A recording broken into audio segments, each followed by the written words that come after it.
Fala pessoal, tudo bem? Hoje nesse vídeo aqui eu vou mostrar como que funciona uma ROMzinha de Super Nintendo, ou de Mega Drive também. Vamos falar o que tem por dentro, como que é por dentro uma ROM, e o que difere um jogo, por exemplo, de Super Nintendo e Mega Drive de um jogo de computador. O que muda, né? Porque aqui no canal eu faço bastante vídeos sobre essa parte de consoles antigos, assembly, né? Então é importante saber as diferenças entre um jogo de Super Nintendo e um jogo de computador. Todas as diferenças internas ali. Porque a ROM, a gente sabe o que é, né? É um arquivinho ali que a gente baixa que tem o jogo inteiro. A gente carrega no emulador e o emulador roda esse jogo. Mas o que tem dentro dessa ROM, desse arquivo aí? É o que eu vou tentar mostrar no vídeo de hoje.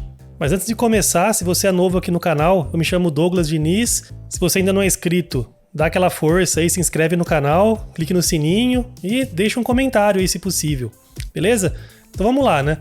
Pra começar, é que eu tenho um cartucho de Super Nintendo e a ROM, aquele arquivinho que a gente baixa do jogo, tá dentro desse chip aqui, que é a ROM. O nome ROM vem desse chip aqui, que significa Read Only Memory, ou seja, memória apenas de leitura, porque esse chip aqui é diferente da RAM. Esse chip de cima aqui, que tá em azulzinho aqui, é a RAMzinha onde a gente vai gravar o save. Então, quando a gente salva o jogo lá, o save do jogo fica dentro desse chip. Esse daqui é uma RAM, então ele permite leitura e gravação. Mas a ROM é apenas leitura, a gente nunca vai gravar nada. Então o jogo aqui, quando os desenvolvedores na época lá faziam o jogo, tinha uma empresa que criava esses chips aqui já com os dados embutidos dentro desse chip aqui. Então não tinha como mudar mais. Uma vez que gravou aqui, não muda mais. E faz sentido, né? Porque os dados do jogo a gente nunca vai mudar ali no decorrer do jogo, do cartucho, né? Então a gente só vai mudar essa RAMzinha.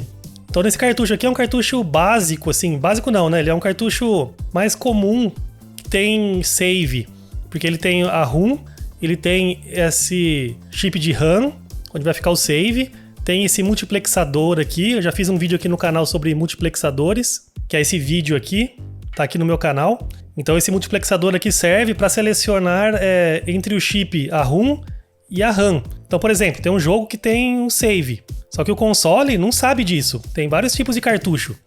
Vou explicar isso mais pra frente, mas esse multiplexador serve para selecionar ou um chip ou outro. Em algum momento do jogo, a gente vai ler a memória de save. Então esse chip aqui tem que estar ligado e esse aqui desligado, ou vice-versa. Se a gente for ler as instruções do jogo, esse chip tem que estar ligado da ROM e o do save tem que estar desligado. Então esse multiplexador que faz essa lógica. Esse chipzinho aqui em amarelo é o SIC. Eu já citei lá num vídeo passado aí, falando meio por cima, que é ele que faz a segurança do cartucho. Se não tiver isso aqui, o console não deixa o jogo rodar. Aí essa aqui é a pilha, ela que mantém o save aqui nessa RAMzinha, porque isso aqui é uma RAM que nem de computador. Se você desligar o sistema, todos os dados que estão nessa RAM aqui são apagados. Mas para que isso não aconteça, existe essa pilha aqui que mantém o chip ligado. Então mesmo se você desligar o console, tirar o cartucho, esse chip aqui sempre fica energizado. Então os dados internos do save ficam mantidos por causa dessa pilha. Isso aqui dura décadas. Tem jogos aí de 30 anos que tem a pilha original e ainda funciona o save. Isso aqui precisa de uma corrente bem pequenininha para manter os dados, né? Então uma pilhinha aqui já é suficiente. Mas se você tirar a pilha, desconectar um pezinho ali da pilha, apaga os dados na hora. Funciona assim o save desses cartuchos antigos. Tá, mas isso aqui, detalhes aí, né? Só que esse cartucho aqui do Super Nintendo é um pouco mais complexo que do Mega. Tem aqui um exemplo de um cartucho de Mega, que isso aqui não tem save. E o Mega também não tem aquele SIC que faz a segurança. Então nesse cartucho aqui, ele só tem um chip da ROM. A ROM do Mega Drive fica aqui nesse chip e não tem mais nada. Frente e verso aqui, só tem esses capacitores aqui que servem para estabilizar a energia aqui no chip.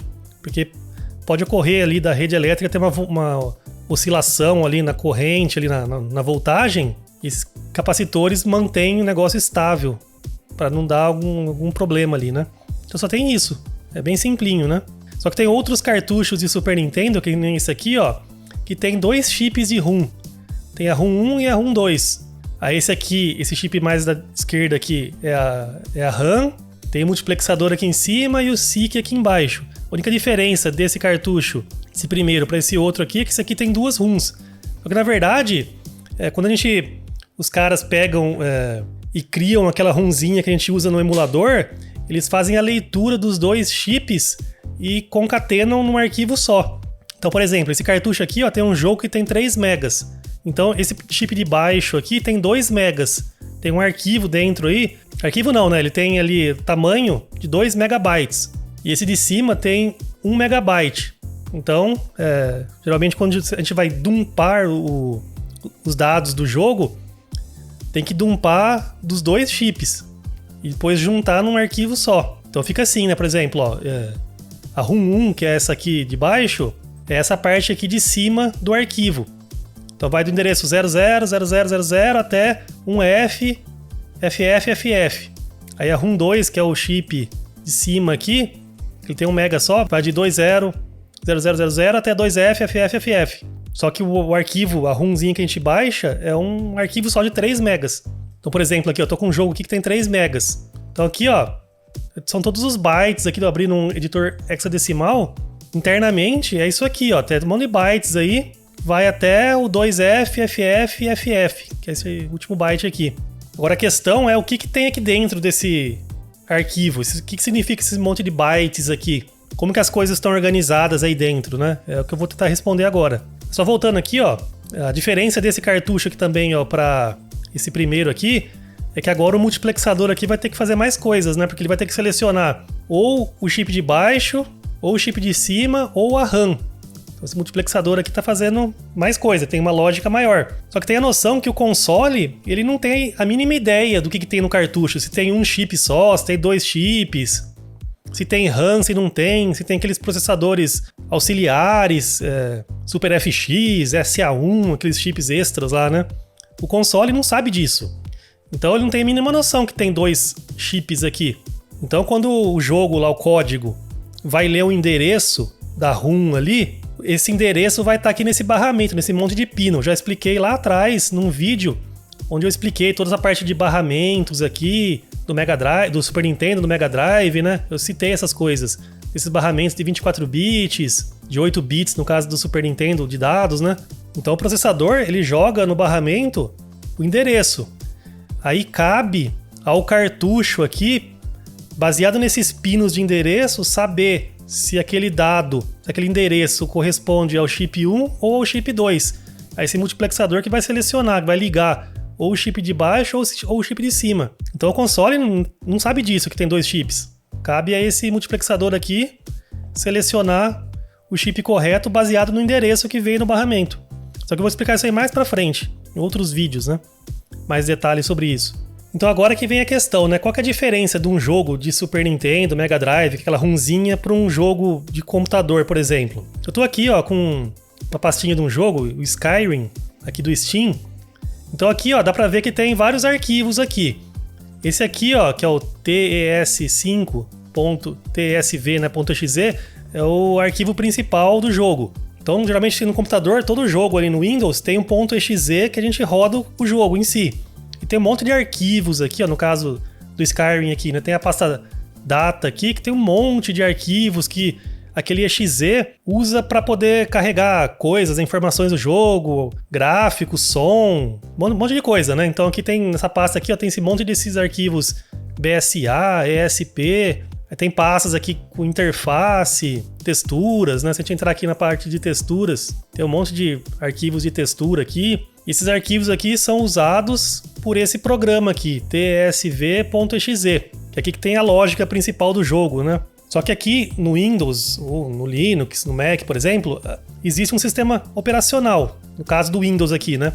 Então, o Windows que roda esse .exe. Então, dentro desse .exe, tem todo o código binário ali, o compilado do jogo. Mas não só isso, tem várias outras coisas. Tem informações aí que o sistema operacional usa para poder carregar o jogo. Então, por exemplo, aqui na Wikipedia a gente consegue ver essa parte aí do exe, que é um formato que chama Portable Executable. Aqui tem todas as informações aqui, o que tem dentro de um exe. Entrar aqui nessa figura aqui, ele dá um mapa aí do que tem dentro desse arquivo? Tem um monte de coisa aqui, um monte de campos que o Windows usa para poder rodar aquele programa. Tem um monte de informação, aí tem a parte dos dados em si, que é as instruções, né? Tem outros tipos de dados, tem um monte de coisa, né? Então, esse ponto .exe tem não apenas as instruções que a gente compila do código, mas também um monte de coisa que o sistema operacional vai usar para poder rodar aquele programa, aquele jogo. Já no Linux, por exemplo, é um outro formato que chama ELF, um deles lá, né? O principal, mais usado. Nesse ELF aí também tem toda uma estrutura aí que o Linux usa para poder saber como rodar aquele programa. Então tem um header aqui, tem a parte do código em si, dados que o programa usa. Isso aqui eu vou explicar mais para frente, que no Super Nintendo Mega Drive também tem essas coisas, código, data, gráficos, sons, né? Tá, e aqui, ó, pelo fato de ter um sistema operacional, existe o conceito de arquivo. Então, por exemplo, aqui, ó, todos esses arquivos aqui são entidades separadas ali, que o sistema operacional consegue identificar como arquivos. Então, esse .exe é um arquivo, na pasta data aqui, ó, tem vários arquivos. Então, aquele .exe, o código, como ele está rodando em cima de um sistema operacional, ele consegue pedir os arquivos para o sistema, abrir arquivos. Então tem essa separação. Vocês vão ver que no Super Nintendo e no Mega Drive muda bastante isso aqui, da parte de arquivos. E também pelo fato de ter um sistema operacional, muda várias coisas. Num sistema operacional que nem o Windows, Linux, existe o esquema de memória virtual. Então quando você roda uma aplicação, o sistema operacional cria uma memória para você, para aquele seu programa. Por exemplo, você roda uma aplicação, ele cria 2 GB de memória para aquela aplicação. E para cada aplicação que você abre, que você cria, ele cria uma memória para aquela aplicação. Então, por exemplo, essa figura aqui, ó, tem 5 aplicações aqui que foram criadas. Cada aplicação tem a sua memória, como se fosse uma memória RAM, um pente de memória RAM exclusiva para aquela aplicação. Só que isso aqui é tudo memória virtual. Isso aqui não quer dizer... essa memória, por exemplo, da aplicação 1 aqui, ela tem um range de endereços, que vai do endereço X até o endereço Y. A memória da aplicação 2 tem outro range de endereços. Só que esses endereços são endereços virtuais, eles não são os endereços dentro do chip da RAM ali, por exemplo. Não, são endereços que o sistema operacional e o processador definiram para essa aplicação. Então, a CPU, para ela conseguir rodar um sistema operacional, ela tem que ter suporte a um sistema operacional. Essas CPUs modernas aí, da Intel, a ARM, essas CPUs suportam sistemas operacionais. Já as CPUs do Mega Drive e do Super Nintendo, no caso aqui o 68000 da Motorola, eles não suportam sistemas operacionais. E o que quer dizer isso? Quer dizer o seguinte, ó, pelo fato dessa CPU aqui suportar um sistema operacional, então a gente tem aqui, ó, as aplicações e tem um código que é o código do kernel, que é o código do sistema operacional. É esse código do kernel aqui que gerencia todo o computador ali, todas as aplicações, cria aplicações, troca de uma aplicação para outra, né? E como que funciona? A gente só tem uma CPU. Esquece as CPUs modernas aí que tem multicores. Antigamente só tinha um core, mas mesmo assim dava a impressão que tudo ocorria ao mesmo tempo. Mas por baixo dos panos, o que acontece? Quando você liga o computador, a CPU começa a executar o código do kernel. Aí inicializa tudo e tal, né? Aí quando tá pronto para rodar, vai criando aplicações. Aí tem uma parte do kernel, que é a parte de scheduler, que faz o gerenciamento das aplicações. Então em algum momento vai ter que rodar o código das aplicações, certo? Então o kernel aqui, ó, como a CPU suporta memória virtual e sistemas operacionais, ela tem vários registradores, tem um monte de coisa aqui que o kernel configura para falar assim, ó, daqui a pouco, na sequência, na hora que eu acabar de executar o meu código, começa a rodar a aplicação 1. Essa aplicação tem uma memória que vai de tanto até tanto e ela vai rodar por X milissegundos. Aí, a hora que o kernel acabar de executar o código dele, a própria CPU, automaticamente, ela tira o kernel da jogada, ou seja, para de executar as instruções do kernel, vai lá no código da aplicação 1 e começa a rodar esse código aqui, e usando essa memória da aplicação 1. Então, se a aplicação 1, que tem um range de memória ali, tentar acessar uma memória que não é a dele, a própria CPU já barra isso. Ela impede de você, dessa aplicação, usar a memória de uma outra aplicação, ou da própria memória do kernel. Porque se não fosse assim, seria muito fácil criar um vírus, né? Era só você criar uma aplicação que fosse lá na memória do kernel e começasse a corromper tudo. Aí ficaria praticamente impossível você usar na prática um computador, né? Porque é muito fácil criar um vírus. Mas não, né? As CPUs modernas, elas têm esse gerenciamento de memória. Então você não consegue... Uma aplicação não consegue acessar uma memória que não é a dele. Por isso que ocorre aquele segmentation fault, se você usou C, C++, que ocorre quando você tenta usar uma memória que não é a da aplicação que você está fazendo. Tá, aí depois que essa aplicação, vamos supor, passou aqueles X milissegundos lá que o kernel configurou. Na hora que der esse timeout, a própria CPU salva todo esse contexto, qual instrução que estava sendo executada, salva isso, tira da CPU essa aplicação, porque no futuro ela vai rodar de novo, então vai ter que continuar exatamente de onde parou. Aí ele vai jogar o kernel aqui de novo, com a memória do kernel. Aí o kernel vai rodar esse scheduler e agora ele vai ver que tem que rodar a aplicação 3, por exemplo. Então ele vai configurar toda a CPU para rodar a aplicação 3. Na hora que ele acabar de fazer isso, a CPU tira ele da jogada, roda a aplicação 3 por X milissegundos. Na hora que der esse timeout, tira a aplicação, volta o kernel vai fazer outro agendamento e assim por diante. Então, nesses esquemas aqui de memória virtual, nessas CPUs modernas, cada aplicação, ela meio que acha que ela é a única no sistema, porque quando ela está rodando, ela não tem ideia que existem outras aplicações. Ela apenas enxerga a memória dela e quando ela sai de contexto, assim, a CPU tira ela de contexto, a CPU salva a posição que a aplicação está. Na hora que ela voltar de novo, volta a executar no mesmo ponto que estava. Então, do ponto de vista da aplicação, é como se ela fosse a única no sistema. Então tem essa separação, né, bem mais organizado. Tá, falei tudo isso para explicar aí mais ou menos em alto nível como funciona num computador ou nesses consoles mais modernos. Só que lá no Super Nintendo e Mega Drive, esquece tudo isso aqui que eu falei, não existe nada disso. Lá as CPUs não tem suporte a sistemas operacionais. Então não tem isso aqui, ó. Não tem kernel e não tem esse monte de aplicação. Só tem uma aplicação aqui que é o jogo. E a memória aqui são os 16 MB que a CPU consegue enxergar. Já falei aqui naquele vídeo, acho que aqueles vídeos iniciais lá que eu mostrei sobre os diagramas aqui. Falei sobre esses barramentos, né, que tem 24 bits, os barramentos de endereço. 24 bits equivale a 16 megabytes, certo? Vai de 000000 até FF. Isso aí são 16 megas. Então, nesses consoles, é só isso aqui. Você tem a CPU, você tem só o código ali, a ROM, o código do jogo que está rodando, e a memória, que não é virtual, que é a memória inteira, que são 16 megas. Dentro de 16 megas, você tem todas as memórias, por exemplo, no caso do Super Nintendo, a RAM é 128K. Então, dentro desses 16 megas, em algum endereço ali tá esses 128K da RAM. Eu vou explicar isso num vídeo mais pra frente, quando eu falar sobre mapeamento de memória. Aí vai ficar claro essas questões. Mas então, ó, no Super Nintendo, no Mega Drive, funciona assim. Não existe HD, que nem no computador normal, onde tá todos os arquivos lá, que nem aqui, ó, do Skyrim aqui. Só que tá no HD. Na hora que a gente roda aquele ponto .exe, o sistema operacional carrega para RAM, roda da RAM, cria todas aquelas memórias virtuais lá. Aqui não. Esses consoles não tem HD. O próprio cartucho é o HD. Na hora que você espeta o cartucho no console, você está espetando esse monte de pininho aqui, ó, diretamente nos barramentos. Então a CPU se comunica diretamente com esses chips aqui através desses pinos aqui. Então não tem sistema operacional, HD, nada que carrega nada. O cartucho é a memória inteira ali. O jogo, a ROMzinha aqui, ela tem tudo. Ela tem todo o código que inicializa tudo e faz toda a lógica do jogo. Gráfico, som, tudo tá dentro desse chip aqui. Então já é uma diferença brutal de um computador para esses consoles antigos.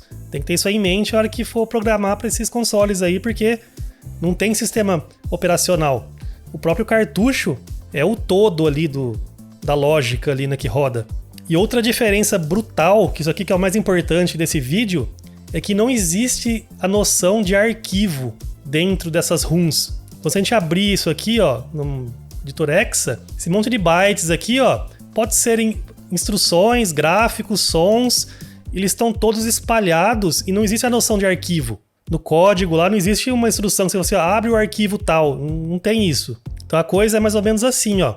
Peguei um pedacinho de uma ROM aqui, coloquei aqui pedaços de coisas que estão distribuídas aí de forma meio aleatória, que é mais ou menos o que acontece na prática nos jogos aí. Então, por exemplo, você pode começar lá no comecinho, tem instruções.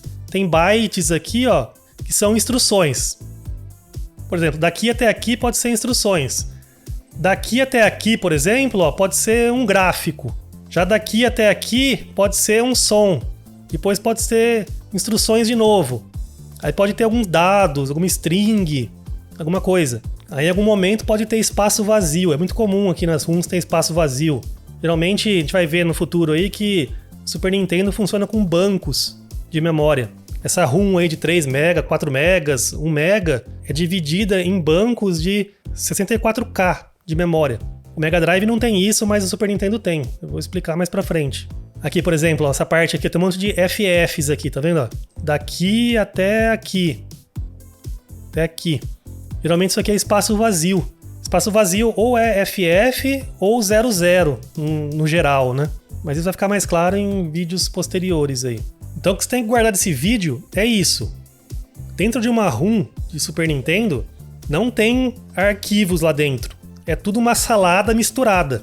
Um monte de instruções com gráficos, com som, dados ali. Vamos supor um RPG que tem muitos textos, né? Esses textos ficam em alguma parte. Ele pode ser que um pedaço, alguns textos fiquem num lugar, outros textos em outro lugar. Então é tudo misturado assim. Eu peguei aqui, ó, um editor X aqui e fiz essa modificação, essa separação que nem eu mostrei aqui nesse editor aqui. Só que eu separei com cores aqui, ó. Então, esse amarelo aqui, ó, pode ser gráficos. Então esses bytes aqui são gráficos. Aí logo na sequência tem uns bytes de instrução. Depois tem dados, que esses dados podem ser ou números ou strings, coisas do tipo. Depois teve mais instruções, aí no meio das instruções teve uns dados aqui. Depois teve som, gráficos. Então tá vendo? É tudo misturado. E isso aqui não acha que esses pedacinhos aqui são arquivos. Não são. São fragmentos ali de informação que estão tudo misturados ali. Então, por exemplo, eu peguei aqui um código em assembly que eu fiz aqui só para de exemplo. Então aqui, ó, a gente tem aqui, ó, isso aqui são instruções. Então quando a gente fazer o assembler desse código, lembra, o assembly é o código em si, são as instruções. O assembler é a aplicação que vai pegar esse código aqui e gerar o binário final. Então eu vou falar do assembler mais para frente, qual assembler a gente vai usar. Então o assembler vai pegar essas instruções aqui, ó, e vai gerar bytes de instrução que a CPU vai executar. Então a CPU aqui, ó, ela vai executar tudo que tiver em azul aqui. Então esse código aqui faz algumas coisas aqui, depois a última instrução aqui, ó, é um branch, tá vendo, ó? Branch, ele pula de um lugar para outro do código. Então aqui eu tô pulando desse lugar aqui, ó, para esse outro lugar. Mas no meio eu coloquei um gráfico. Tá vendo? Essa instrução insert faz o assembler pegar esse graphic1.bin, que é um arquivo no nosso computador, na pastinha lá, quando a gente for fazer um jogo, por exemplo. Isso aqui vai estar num arquivo, na pasta da onde a gente está programando ali. Só que na hora que ele for gerar o arquivo final, isso aqui não vai ser um arquivo dentro da ROM, vai ser uns bytes ali que vai estar no meio desses dois bloquinhos de código aqui. Vai ser mais ou menos esse em amarelo aqui, vai ter um código aqui, aí vai ter um gráfico aqui e código na sequência. Só que a CPU não enxerga isso aqui como arquivo, ela enxerga algo que está naquele endereço. Não tem divisão de arquivo ali, né? Aí tem esse código aqui, por exemplo, ó, aí eu coloquei uns dados aqui, coloquei um número 6 e um endereço aqui na frente, D2 é 000. Aí tem esse bloquinho de código, tem esses dados e tem outro bloquinho de código. Só que esse bloquinho aqui, ó, esses dados aqui, essa instrução que tá usando, tá vendo? Tá pegando o dado que tá nesse endereço, no caso vai ser esse 6 e vai jogar o 6 pro registrador. Vou explicar isso aqui mais pra frente. Então é comum ter isso aqui nos códigos aí em assembly. Você faz um bloquinho de código, aí pode ser que algum dado aqui seja usado, esses dados ficam na sequência aqui, por exemplo, né? É muito comum isso aqui. Aí tem outro bloquinho aqui, aí no final desse bloquinho tem um branch que vai lá pro começo, volta lá pro começo, ou seja, saiu daqui e pulou para esse endereço aqui de cima. Só que no meio aqui tem um monte de gráfico, tem dados. Aí aqui embaixo, ó, depois desse bloquinho eu coloquei um som, então vai ficar vários bytes ali, vamos supor que isso aqui tenha 1K. Vai ficar 1K byte de som ali. Aí no próximo byte vai ter, sei lá, esse outro gráfico aqui, Graphic 2, que eu coloquei. Isso aqui pode ter, sei lá, 4K. Então tá vendo? Esse código aqui vai gerar essa salada que eu mostrei aqui. Essa instrução, por exemplo, ó, aqui eu tô pulando para um endereço específico. Então o código está executando, na hora que chegar aqui ele vai pular lá para o endereço C6.11.29. Então, por exemplo, vamos supor que aqui nessa runzinha aqui, né? Essa instrução, vamos supor que é essa daqui. Aí ele vai pular lá para aquele outro endereço que pode estar lá no final da run, por exemplo, lá embaixo. Vai pular para um outro endereço. Então não existe essa questão, essa noção de arquivo. Aqui nesses consoles a coisa é bem mais baixo nível. A gente fica pulando para endereços. Então aqui no código, por exemplo, ó, cada um desses labels aqui, ó, Game Logic 2, dados, esse Graphic 1 aqui, são tudo labels que contêm os endereços. Por exemplo, vamos supor que isso aqui é o começo do arquivo, então esse Game Logic, o endereço é 0. Aí vamos supor que isso aqui tenha, sei lá, 20 bytes, por exemplo, então esse Graphic 1 aqui, ó, equivale ao byte 21, endereço 21. Aí tem mais uns bytes aqui, vamos por mais 10 bytes. Então esse dados aqui, o endereço dele é 31. Então a gente vai usando esses labels aí para ir fazendo código, pulando de um lugar para o outro e usando esses labels como endereços. Eu vou explicar isso aí mais para frente. Então notem que a coisa aqui é bem mais baixo nível, não tem essa questão de arquivos, não tem essa questão que a gente tem em computadores mais modernos, que tem processos, várias aplicações rodando. Não, aqui é uma aplicação só, é um código só, que vai executando endereços e pulando para outras partes da memória. Se você for ler um gráfico, tipo assim, faz DMA do endereço Graphic 1 lá para a memória de vídeo, copia, sei lá, 1K do Graphic 1 para a memória de vídeo. Então, esse Graphic 1, vamos supor, é o endereço 21 que eu tinha falado, né? Então a CPU vai lá no endereço 21, copia 1K para a memória de vídeo. Então funciona assim, não tem a noção de arquivo, é tudo endereços. Bom, resumindo então, tem a noção que aqui nesse mundo aí do Super Nintendo e Mega Drive a coisa é bem mais baixo nível. Não tem a noção de arquivo, sistema operacional, nada disso. Dentro de uma ROMzinha é toda essa salada aqui, né? Salada no bom sentido, porque vocês vão ver que não é tão difícil assim programar por isso aqui. A gente tem um assembler aqui que a gente consegue organizar bonitinho também as coisas, que nem eu coloquei aqui, ó. A gente pode separar cada gráfico em arquivos separados, sons. A grande questão é que na hora que isso aí, que o assembler lá montar e gerar a ROM final, lá dentro é tudo uma coisa só. Mas para programar a gente consegue separar as coisas bonitinho. Mas internamente é toda essa mistureba aqui, né? Então aí esse mundo aí do ROM hacking, que você pega uma ROM e vai modificar para alterar. Vamos supor, você quer passar um jogo do inglês pro português. Não existe a noção de arquivo. Vamos lá pegar o arquivinho de texto dentro da ROM para passar os textos para português. Não existe isso. Esses textos aí podem estar espalhados em endereços diversos aí ao longo do arquivo. Não tem noção de arquivo da ROM, né? Não tem noção de mini arquivos aqui dentro. Então, ROM hacking, que é você modificar essas ROMs aí internamente para fazer traduções de jogos ou modificações, é bem mais complexo porque o negócio é bem baixo nível mesmo. Você tem que tentar aí pegar o código, tem debuggers que eu vou explicar, né? Já mostrei aí um pouco, né? Mas em outros vídeos passados, mas vou explicar bastante isso aí no futuro.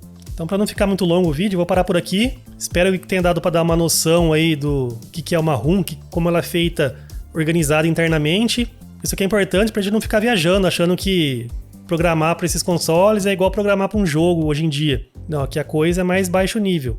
Beleza? Então, se vocês gostaram, se inscrevam no canal, clique no sininho e vejo vocês aí no próximo vídeo. Abraço!